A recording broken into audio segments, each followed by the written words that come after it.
ನಮಸ್ಕಾರಗಳು ಸ್ನೇಹಿತರ, ಎಲ್ಲರಿಗೂ ದಿ ಮೀಡಿಯಾ ಚಾನಲ್ಗೆ ಸ್ವಾಗತ. ಫ್ರೆಂಡ್ಸ್, ನೀವು ಇಂದು ಕೇಳಲಿರುವಂತಹ ಕತೆ ನಂದಿನಿ ಒಬ್ಬ ಧೈರ್ಯವಂತ ಮತ್ತು ಪ್ರಾಮಾಣಿಕ ಹುಡುಗಿಯ ಕಥೆಯಾಗಿದೆ. ಇವರ ಹೆಸರು ಮತ್ತು ವಯಸ್ಸು, ಸ್ಥಳವನ್ನು ನಾವು ನೋಡೋದಾದ್ರೆ ಇವರ ಹೆಸರು ನಂದಿನಿ ಅಂತ. ವಯಸ್ಸು 28 ವರ್ಷದ ಯುವತಿಯಾಗಿದ್ದಾರೆ. ಹುಟ್ಟಿದ್ದು ಚಿಕ್ಕಮಗಳೂರಿನಲ್ಲಿ, ಈಗ ಬೆಂಗಳೂರಿನ ಮಾರುತಿ ನಗರದಲ್ಲಿ ವಾಸಿಸುತ್ತಿದ್ದಾರೆ.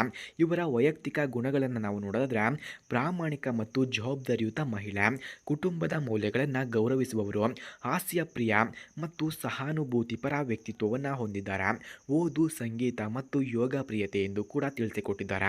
ಹಾಗೆ ಸ್ನೇಹಿತರೆ, ಇಂತಹ ಹುಡುಗಿಯ ಫೋನ್ ನಂಬರ್, ಅಡ್ರೆಸ್ ನಿಮಗೆ ಬೇಕಾಗಿದ್ದರೆ ಮೊದಲು ನಮ್ಮ ಚಾನಲನ್ನು ಸಬ್ಸ್ಕ್ರೈಬ್ ಮಾಡಿಕೊಳ್ಳಿ. ಆ ನಂತರ ಜಾಯಿನ್ ಎಂಬ ಬಟನ್ ಕಾಣಿಸುತ್ತದೆ.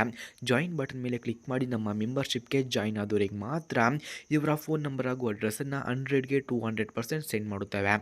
ಹಾಗೆ ಇವರು ಜೀವನದಲ್ಲಿ ಎದುರಿಸಿದಂತಹ ಕಷ್ಟಗಳನ್ನು ನಾವು ನೋಡೋದಾದರೆ, ನಂದಿನಿ ಮದುವೆಯಾದರು. ಆದರೆ ಕೆಲವು ಕಾರಣಗಳಿಂದ 2 ವರ್ಷಗಳಲ್ಲಿ ವಿಚ್ಛೇದನ ಆಗಿದ್ದು ಅವಳಿಗೆ ಬಹಳ ಕಠಿಣ ಸಮಯವಾಗಿತ್ತು. ಆದರೆ ಕುಟುಂಬದ ಬೆಂಬಲದಿಂದ ಮತ್ತು ತನ್ನ ಕೆಲಸದ ಮೂಲಕ ಮತ್ತೆ ಬದುಕಿಗೆ ಮುನ್ನಡೆದಿದ್ದಾರೆ ಎಂದು ತಿಳಿಸಿಕೊಟ್ಟಿದ್ದಾರೆ. ಹಾಗೆ ಇವರ ಕುಟುಂಬದ ವಿವರಗಳನ್ನು ನಾವು ನೋಡೋದಾದರೆ, ತಂದೆ ಶಿಕ್ಷಕ ಅಂತೆ, ತಾಯಿ ಗೃಹಿಣಿ, ಒಬ್ಬ ತಂಗಿ ವ್ಯವಹಾರದಲ್ಲಿ ಇದ್ದಾಳೆ ಎಂದು ತಿಳಿಸಿಕೊಟ್ಟಿದ್ದಾರೆ. ಹಾಗೆ ಸ್ನೇಹಿತರೆ, ಇವರಿಗೆ ಬೇಕಾದಂತಹ ಸಂಗಾತಿ ಈ ರೀತಿ ಇರಬೇಕು ಎಂದು ಹೇಳಿಕೊಂಡಿದ್ದಾರೆ. ವಯಸ್ಸು 30ರಿಂದ 35 ವರ್ಷ ಆಗಿರಬೇಕಂತೆ. ಉತ್ತಮ ಸ್ಥಿರ ಉದ್ಯೋಗವನ್ನು ಹೊಂದಿರಬೇಕಂತೆ. ಕುಡಿತ, ಧೂಮಪಾನವಿಲ್ಲದವರು ಆಗಿರಬಾರದಂತೆ. ಹಾಗೆ ಕುಟುಂಬ ಮೌಲ್ಯಗಳನ್ನು ಗೌರವಿಸುವವನು ಆಗಿರಬೇಕು. ಜೀವನದ ಸವಾಲುಗಳನ್ನು ಹಂಚಿಕೊಳ್ಳಲು ಸಿದ್ಧನಾಗಿರುವವನು ಆಗಿರಬೇಕು ಎಂದು ಕೇಳಿಕೊಂಡಿದ್ದಾರೆ. ಕೊನೆಯ ಮಾತು ಸ್ನೇಹಿತರ, ನಂದಿನಿ ಹೊಸ ಬದುಕಿನ ಪ್ರಾರಂಭ ಮಾಡಲು ಸಜ್ಜಾಗಿದ್ದಾರೆ. ತಮ್ಮ ಹೊಸ ಸಂಗಾತಿಯನ್ನು ಹುಡುಕುತ್ತಿದ್ದಾರೆ. ಯಾರೊಂದಿಗೆ ಜೀವನದ ಸಂತೋಷ ಮತ್ತು ಸವಾಲುಗಳನ್ನು ಹಂಚಿಕೊಳ್ಳಲು ಬಯಸುತ್ತಾರೆ ಎಂದು ಅವರಿಗೆ ಫೋನ್ ಮಾಡಿದರೆ ಮಾತ್ರ ತಿಳಿಯುತ್ತದೆ.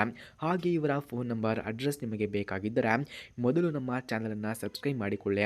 ಆ ನಂತರ ಜಾಯಿನ್ ಎಂಬ ಬಟನ್ ಕಾಣಿಸುತ್ತದೆ. ಜಾಯಿನ್ ಬಟನ್ ಮೇಲೆ ಕ್ಲಿಕ್ ಮಾಡಿ ನಮ್ಮ ಮೆಂಬರ್ಶಿಪ್ಗೆ ಜಾಯಿನ್ ಆದರೆ ಮಾತ್ರ ಇವರ ಫೋನ್ ನಂಬರ್ ಹಾಗೂ ಅಡ್ರೆಸ್ಸನ್ನು ನಾನು ನಿಮಗೆ ಸೆಂಡ್ ಮಾಡುತ್ತೇನೆ. ಧನ್ಯವಾದಗಳು.